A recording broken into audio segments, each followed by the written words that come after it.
मेरी प्रिय बच्चे, हर कठिनाई के बीच में अवसर होता है और मनुष्य को अपनी कठिनाइयों के बीच से ही उन अवसरों की तलाश करनी होती है।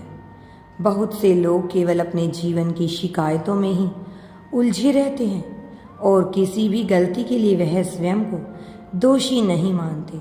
उन्हें यह लगता ही नहीं कि उनसे कोई गलती हुई है। उन्हें ऐसा प्रतीत होता है कि सारी गलती दूसरों की है या फिर ईश्वर की है।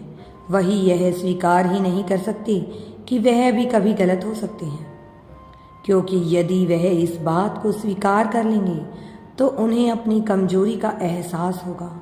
उन्हें यह एहसास होगा कि वे कितना भयभीत होते हैं। जीवन में छोटी छोटी चीज़ों को लेकर वह चिंताएं करते हैं और सदा ही असंतुष्ट रहते हैं। और तो और कि कितने आलसी हैं वह, निरंतर केवल दोषारोपण करते हैं।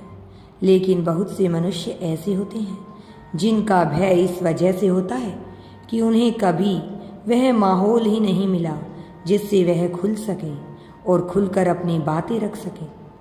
तुम ऐसे एक प्राणी हो जो जीवन खुलकर तो जीना चाहते हो, लेकिन तुम्हें कभी ऐसा अवसर ही नहीं मिला।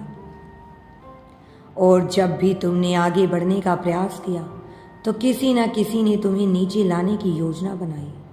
लेकिन अब कुछ ऐसा होने वाला है कि तुम्हारे जीवन को इतनी ऊंचाइयां मिलेंगी कि वह सभी लोग जो तुमसे जलन करते हैं वह बीमार होने वाले हैं। रक्तचाप बढ़ने वाला है और ऐसा इसलिए होगा क्योंकि तुम तरक्की प्राप्त करने वाले हो और तुम्हारी प्रगति देखकर उनकी बीमारियां बढ़ जाएंगी। और ऐसा मैं नहीं कर रहा, ऐसा उनके कर्मों की वजह से होगा। मेरे बच्चे, मेरा यह संदेश तुम्हें दिव्यता के लिए भेजा जा रहा है। तुम्हारे जीवन में शक्तियों को प्रवेश करने के लिए ही यह संदेश आया है और तुम्हारे दिव्य नेत्र इस समय से पढ़ रहे हैं। यह प्रमाणित करता है कि अब तुम दिव्यता से युक्त होने वाले हो। अब तुम्हारे जीवन का भाग्य उदय होगा। अब परिस्थितियां बदलेंगी। चमत्कार की घड़ी आ गई है। तुम्हारा जीवन ऐसे संघर्षों से गुजरा है जिन संघर्षों में प्रेम की अत्यंत आवश्यकता होती है, लेकिन तुमने बिना प्रेम के ही अपने जीवन को, तुम्हारी यह कला ही तुम्हें आध्यात्मिक मार्ग तक लेकर आई है।